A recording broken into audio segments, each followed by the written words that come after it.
उससे पहले उसके बाद मैं एक इंट्रो कराना चाहूँगा कि मेरे यहाँ साथ बैठी हैं स्टेट की चेयरपर्सन है हमारी पार्टी की अक्षता जी, और ये प्रदेश के पुरुषोत्तम धन्ना जी प्रदेश के संगठन सचिव मुख्य संगठन सचिव हैं, और साथ में चंबा के प्रभारी विमल कपूर जी बैठे हैं, और साथ में हमारे साथ विनोद जी भटियात के प्रेसिडेंट बैठे हैं हमारी पार्टी के।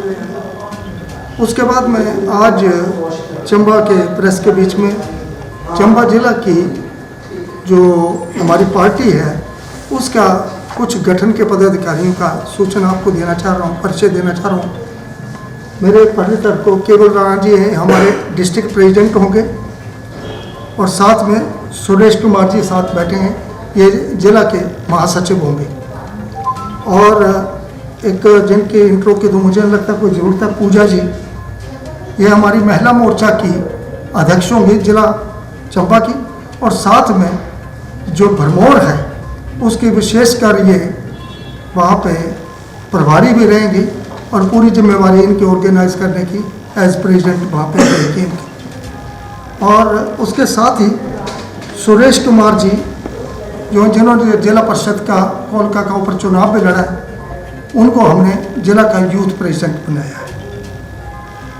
बाकी इनको हमने अधिकृत कर दिया बाकी बॉडी को एक्सपेंड करने के लिए in consultation with each other. अब उसके बाद मैं कुछ मुद्दों पे चंबा के प्रेस का ध्यान आकर्षित करना चाहूँगा कि आपने रोज ही एक बयान देखा होगा मुख्यमंत्री का कि हमारी आर्थिक हालात अच्छे नहीं हैं, और लगभग 65,000 करोड़ रुपए के नीचे इस समय प्रदेश जो है वो कर्जे में जा चुका है। परंतु मैं एक प्रश्न खड़ा करना चाहता हूँ, BBMP से हमने 15,000 करोड़ रुपया लेना है, उसको लेते हुए क्या हिमाचल सरकार को शर्म आती है? हिमाचल को कर्जाई शो करना दोनों पार्टियों का एक मुद्दा रहा है, परंतु हिमाचल ने किस किस स्टेट से कितना पैसा लेना है उसके बारे में दोनों पार्टियां खामोश रही हैं, सरकारें खामोश रही हैं, पार्टियों पर नहीं सरकारें खामोश रही हैं। हिमाचल क्या कर्जाई है? ऐसा बिल्कुल नहीं है। अब उसके बाद मैं आऊँगा आपके इसी प्रश्न पे कि कर्जाई शो करके बेरोजगारी फैली हुई है, कहते हैं हमारे पास साधन नहीं है। ये संख्या जो है इस समय 10-11 लाख ये कहते हैं 14 लाख से ऊपर जा रही है, और बेरोजगारी की समस्या इतनी गहन हो गई है कि आपने देखा कि पेरेंट्स ने सारा का सारा पैसा जो बच्चों के ऊपर लगा दिया है, वो खाली हो गए और उम्मीद कर रहे थे कि बच्चे कमाएंगे तो हमारे घर कुछ आएगा, परंतु उससे विपरीत सरकार ने बेरोजगारों के ऊपर कोई स्थायी नीति ही तय नहीं की, और इनकी संख्या दिन प्रतिदिन बढ़ती जा रही है, और इसके कारण समाज के अंदर एक बड़ा ही अद्भुत असंतुलन आ रहा है। आपने देखा होगा घर में बच्ची MSc बैठी है, PhD बैठी है, हाईली क्वालिफाइड बैठी है, जॉब नहीं है उसको।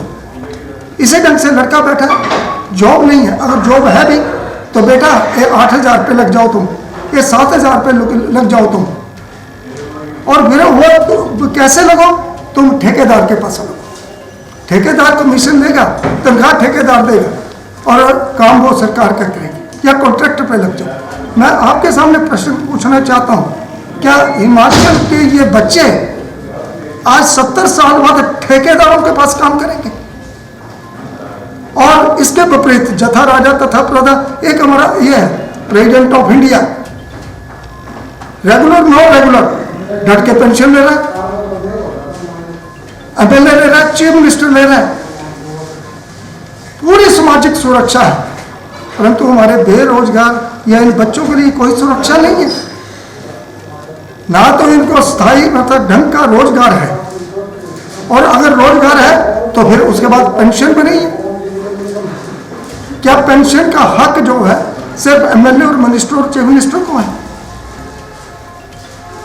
और इसके साथ साथ बेरोजगारी के कारण एक्सप्लॉयटेशन क्या हो रही है कि एक तो धंधा सरकार ने चलवाया हुआ, मैंने पहले भी आरोप लगाया है। आपने कुछ दिन पहले देखा कि चिट्टे या कुछ ऐसे के साथ हमीरपुर में गाड़ी पकड़ी गई थी, सब पता किसकी है, प्रेस ने बताया किसकी है वो गाड़ी। 4 दिन पहले आपने देखा कि मंडी में कुछ लोग शराब पी के लिक्वर पी के डेथ होगी, तब पूरी की पूरी पुलिस प्रशासन पूरी सरकार हरकत में आ गई। क्या उससे पहले सरकार सोई हुई थी? ऐसा नहीं था। सरकार के नाक के नीचे उनकी सहमति से यह धंधा चल रहा था। अगर ये गलत है तो मेरे मुख्यमंत्री महोदय से मेरा अनुरोध है कि जहां जहां तुरंत उसके बाद छापेमारी करके पुलिस ने वो सामान बरामद किया, तो मतलब पुलिस के पास था, नोटिस में थे, तो पुलिस उन अधिकारियों के ऊपर कार्रवाई करे कि वो लिक्वर कैसे बिकती रही। और समाज की सुरक्षा के लिए ये सारी के सारी व्यवस्थाएं हैं। अगर ये सोती रही तो समाज कहां जाएगा? अब एक प्रश्न बीच में कई बार खड़ा होता है कि रीजनल अलायंस है, रीजनल पार्टी क्यों? तो उसके लिए मैंने आपके सामने रखा कि 15,000 करोड़ रुपया पीबीएमबी से लेना है। इसी प्रकार से लगभग कर्जे से ज्यादा अमाउंट हमें 8-9 स्टेटों से लेनी है। हमारे 4 एमपी लोकसभा के एक तरफ है, और जिनसे पैसा लेना है वो 10 एमपी हरियाणा के हैं, 13 एमपी पंजाब के हैं, 7 एमपी दिल्ली के हैं, 25 एमपी ये आपके राजस्थान के। ये 55 एमपी एक तरफ खड़े हैं प्राइम मिनिस्टर के पास से, चाहे प्राइम मिनिस्टर किसी भी पार्टी का हो। इंपॉर्टेंस किसकी होगी? 55 एमपी की। उसको तो संख्या चाहिए, हमारे 4 हैं। इसलिए हिमाचल को इग्नोर किया जा रहा है। पौंग डैम के विस्थापित आज दिन तक रो रहे हैं, भाखड़ा डैम के विस्थापित आज दिन तक रो रहे हैं। बेरोजगारी की समस्या सब कुछ होते हुए हिमाचल के पास हमारे बच्चे जो हैं दर दर भटक रहे हैं। इसलिए रीजनल अलायंस, रीजनल पार्टी की जरूरत पड़ी है। जैसे असम गण परिषद ने थ्रेट किया तो वहां पे सुधार हुआ। इसी ढंग से हिमाचल को अगर हमें बचाना है तो हमें रीजनल अलायंस की तरफ जाना पड़ेगा। इसलिए जाना पड़ेगा कि कांग्रेस का चीफ मिनिस्टर दिल्ली से होगा, बीजेपी का चीफ मिनिस्टर दिल्ली तय करेगी, उनके एमएलए की टिकट दिल्ली तय करेगी, कोई और दिल्ली की पार्टी आएगी तो उसकी दिल्ली तय करेगी। दिल्ली से वो हर चीज तय करवाती है दिल्ली। हिमाचल में तो वोट लेने आते हैं वो। हिमाचल के प्रति तो उनकी ऑब्लिगेशन ही नहीं है। अगर उनकी ऑब्लिगेशन हिमाचल के प्रति रहे तो चिंता की कोई बात नहीं है।